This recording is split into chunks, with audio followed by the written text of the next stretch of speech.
Hello అండి, అందరికీ నమస్కారం. ఏజెడ్ హోమ్ ఫుడ్స్కి స్వాగతం. అందరూ ఎలా ఉన్నారండి? అందరూ బాగున్నారు కదా? నేను కూడా చాలా బాగున్నానండి. ఇవాళ మనం వంటకం ఏంటి అనుకుంటున్నారా? ఉలవలతో పూర్ణాలు చేస్తున్నానండి. ఉలవల అని అనుకోకండి, ఉలవలు ఎంత ఆరోగ్యం అనండి. చక్కగా కాల్షియం ఉంటుంది. వెయిట్ లాస్ ఎంత బాగా పనిచేస్తుందంటే అంత బాగా కొవ్వుని కరిగిస్తుందండి, మన బాడీలో ఉన్న కొవ్వుని. అది ఉలవచారు కింద తినొచ్చు, ఇలా పూర్ణాలు కూడా చేసుకోవచ్చు. ముందుగానే నేను ఉలవలు వేపి అది మిస్ అయిందండి. చక్కగా వేపేసుకోవాలి. మనం మినుములు ఎలా వేపుకుంటామో అలాగనే ఉలవలు కూడా వేపుకొని పొట్టు తీసేసుకోవాలి. పొట్టు తీసుకొని నేనైతే తిరగలేసి నెమ్మదిగా తిప్పి పొట్టు తీసేసామండి. పొట్టు తీసే మొత్తం తీయలేదు, కొంచెం పొట్టు తీసాము, కొంచెం పొట్టుతో పాటు ఉంచుకున్నాను బాగుంటుందని.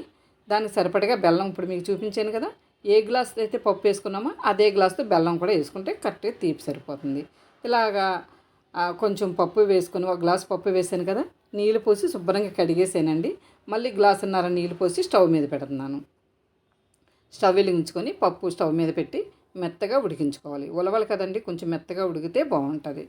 నేను ముందుగానే ఒక గ్లాసు మినపప్పు, గ్లాసున్నర బియ్యం నానబెట్టి ఉంచుకున్నానండి. ఒక 3 గంటల ముందే నానబెట్టి ఉంచాను. అది మనం ఇప్పుడు మిక్సీ పట్టుకొని సోయి తయారు చేసుకుంటాము. బెల్లం కూడా మనం తురిమేసుకుంటున్నామండి. ఉలవలు ఉడికిపోతున్నాయి కదా, బెల్లం కూడా రెడీ చేసేస్తున్నాను. ఏ గ్లాస్తో అయితే ఉలవ పప్పు వేసానో అదే గ్లాస్తో బెల్లం వేసుకుంటున్నాను. ఇలా అయితే కరెక్ట్గా సరిపోతుంది. కానీ తీపి ఎక్కువ కావాలి అనుకుంటే మీకు ఈ గ్లాస్తో కాకుండా ఇంకొంచెం కూడా మీకు తీపి సరిపడగా వేసుకోవచ్చు. ఎక్కువ తక్కువ తిన్న వల్ల దాన్ని బట్టి ఉంటుంది, తీపి కానీ కారం కానీ ఏదైనా చూసి వేసుకోవడమే. నాకైతే ఈ గ్లాస్ అయితే కరెక్ట్గా సరిపోద్ది కాబట్టి గ్లాసుడు బెల్లం వేసాను. ఇది మొత్తం కరిగించుకుంటున్నాను. మీకు ముందుగానే పప్పు మిక్సీ పట్టుకుంటే మెత్తగా కావాలి అంటే ముందుగానే మిక్సీ పట్టుకుంటే మెత్తగా అయిపోతుంది.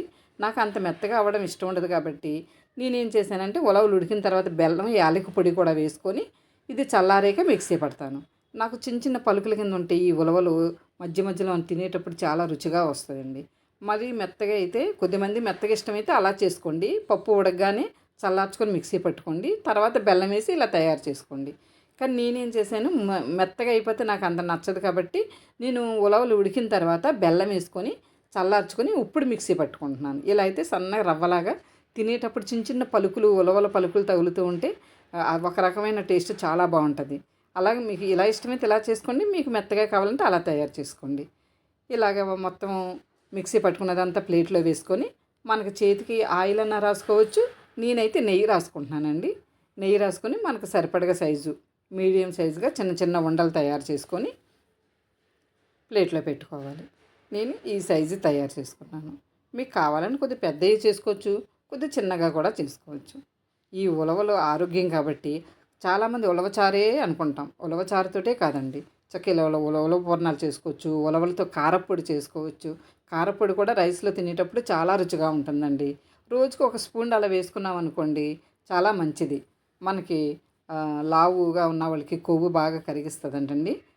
అందుకని ఈ ఉలవలు అప్పుడప్పుడు తింటే లావు తగ్గాలనుకున్న వాళ్ళు ఇలాగ తయారు చేసుకుని తినొచ్చు.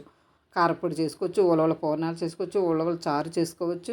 ఇలా రకరకాలుగా మీకు నచ్చిన ఐటెంగా తయారు చేసుకొని ఆరోగ్యకరమైన ఫుడ్ అండి ఇది. ప్రతి ఒక్కరు తింటే మంచిది. ఇలా మనం సోయి రెడీ చేసుకున్నాం కదా, సోయిలో సరిపడగా బెల్లం, ఉప్పు వేసుకొని, సోయి చప్పదనం లేకుండా కొద్దిగా బెల్లం వేసుకుంటే సోయి కూడా రుచిగా ఉంటుంది. ఇలా ఒక్కొక్కటి తీసుకొని పూర్ణాల కింద ఇలా వేపేసుకోవాలి. గోల్డ్ కలర్ వచ్చే వరకు అలా వేపుకోవాలి. మనం ఉండలు తయారు చేసుకున్నవన్నీ కూడా ఇలానే రెడీ చేసుకోవాలి.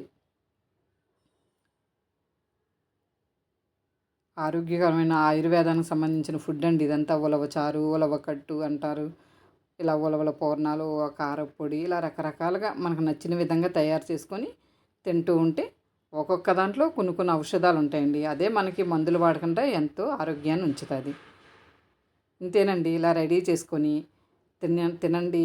ఎలా ఉందో నా కామెంట్ బాక్స్లో చెప్పండి. మర్చిపోకుండా లైక్ చేయండి, షేర్ చేయండి, సబ్స్క్రైబ్ అవ్వండి.